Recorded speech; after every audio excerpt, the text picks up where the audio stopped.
I'm Dr. Johnny Peete, and I'm here today to talk to you about female sexual dysfunction and urinary incontinence. The magnitude and the commonplace of these two problems is probably understated, in that many more women are suffering from these conditions than are being treated for those problems. We need to make sure that we have a safe place where women can come and talk to us about their most intimate concerns and know that they're going to be addressed and treated. So how do we do this here in our gynecology office? We use a comprehensive, multi-modality approach to making sure that we get resolution of symptoms of urinary incontinence and female sexual dysfunction, all without surgical intervention or general anesthesia and all of those risks. So when does female sexual dysfunction and urinary incontinence start? It's different for everyone. Anyone can suffer from either or both of these two conditions. I will say that they are much more common after vaginal childbirth. Vaginal childbirth is a very traumatic experience for the pelvic floor, the musculature, the nerves, the connective tissues that surround the urethra and the vagina. For that reason, a lot of women are left with changes in sexual function and changes in urinary function long-term that are detrimental and difficult to deal with. So as we use a multimodality approach, we're going to treat the entire body with different types of therapies that are additive. When we treat the same problem in two different ways, we're going to get an additive effect. These problems, typically urinary incontinence has been treated with caffeine restriction, with surgery, or with prescription medications, or with biofeedback therapy and Kegels exercises. Now, can we get resolution of those symptoms with all of those things? Yes, absolutely. But we're talking about general anesthesia. We're talking about surgeries that have risks.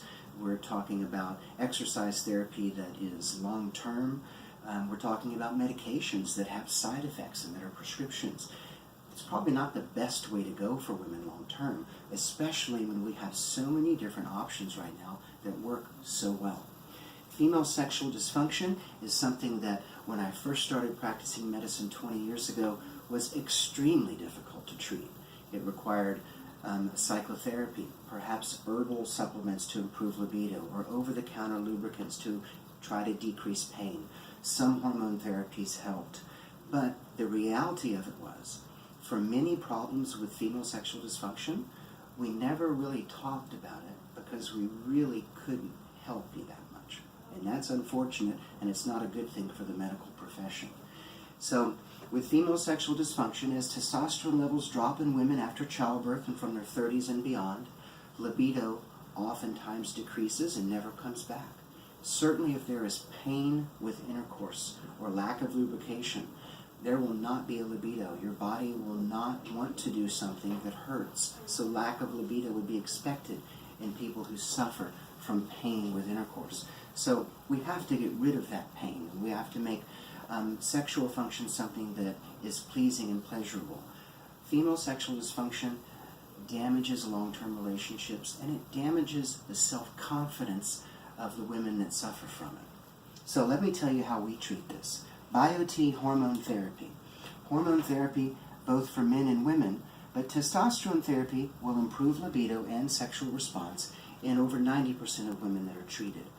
When we use testosterone, we use subcutaneous bioidentical pellets. When we use estradiol, we significantly improve the blood flow and the thickness of the vaginal lining, essentially removing dryness completely and removing pain with intercourse. So hormones play a big role in this. We should not be afraid of hormones.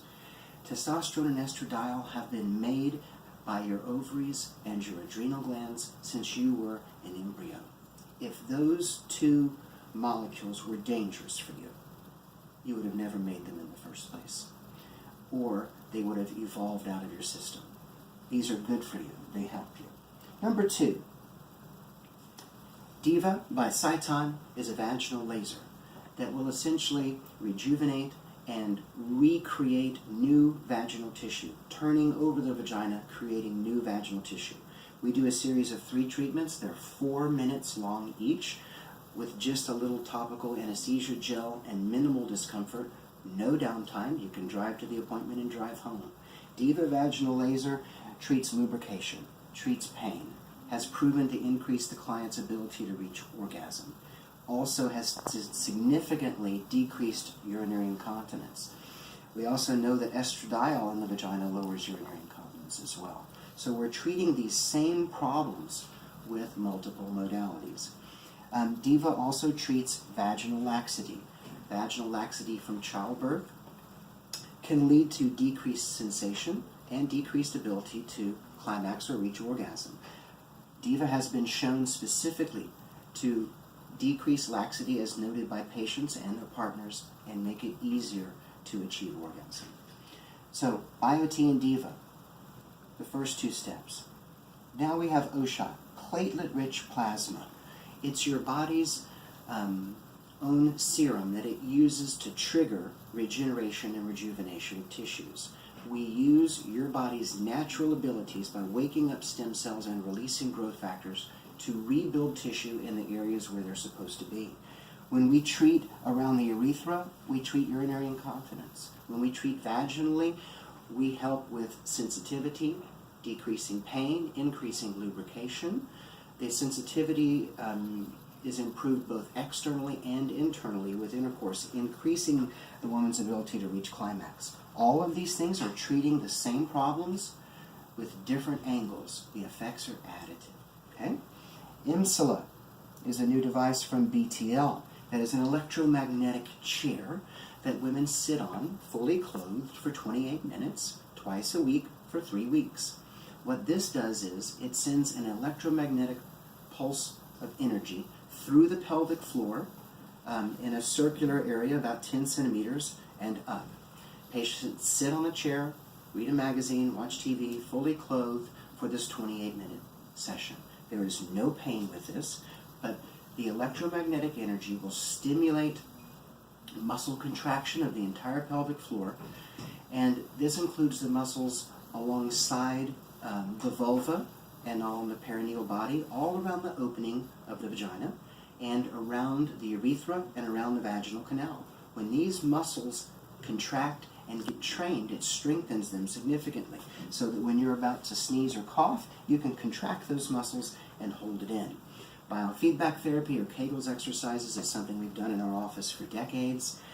If we work with a patient for 45 minutes and help them contract those muscles, we might get a good 15 contractions out of that patient. Okay? When you sit on an IMSILA chair for 28 minutes, there are over 11,000 pelvic floor contractions during that period of time. Now, in addition to there being that many more contractions, they're also that much stronger, in that when the pulse of energy is sent to the muscle contracts, but before it has time to relax, it is hit with multiple more pulses of energy. So the muscle contracts and contracts and contracts and contracts again. That is what we call a supramaximal contraction. So the muscles are contracting stronger than you could contract them yourself, and they're also doing it thousands of more times. Is this better than biofeedback? No doubt it's better than biofeedback therapy. So I think that by adding all of these together, IMSILA is going to improve laxity and sensation and also control of the urine. All of these things overlap, and it is what we call our total package for treating pelvic floor function in women. That's sexual function, that's urinary control, and to a certain extent bowel control with the pelvic floor therapy here. So I hope that you've learned a little bit about the way that we attack and manage and resolve and treat patients' problems like this. In our office, I have ladies that work with me that are experts and trained at this in multiple different modalities, and we are all available and willing to talk to you about these very intimate problems in a safe and professional atmosphere here in our office. We've treated thousands of women with these modalities, and the good news is now there are almost no non-responders. These problems that we couldn't treat for decades, we now can not only treat, but we can help just about everyone gets better with what we're doing. And that's exciting, and people should know about that. So I hope you've learned a little bit today about these things. We do have a website with some other videos specifically talking about these, and I hope you'll visit that. So please call us or visit our website and come in for a consultation. I would be honored if you would let us help you with these problems, because you don't have to suffer in silence anymore. Thank you.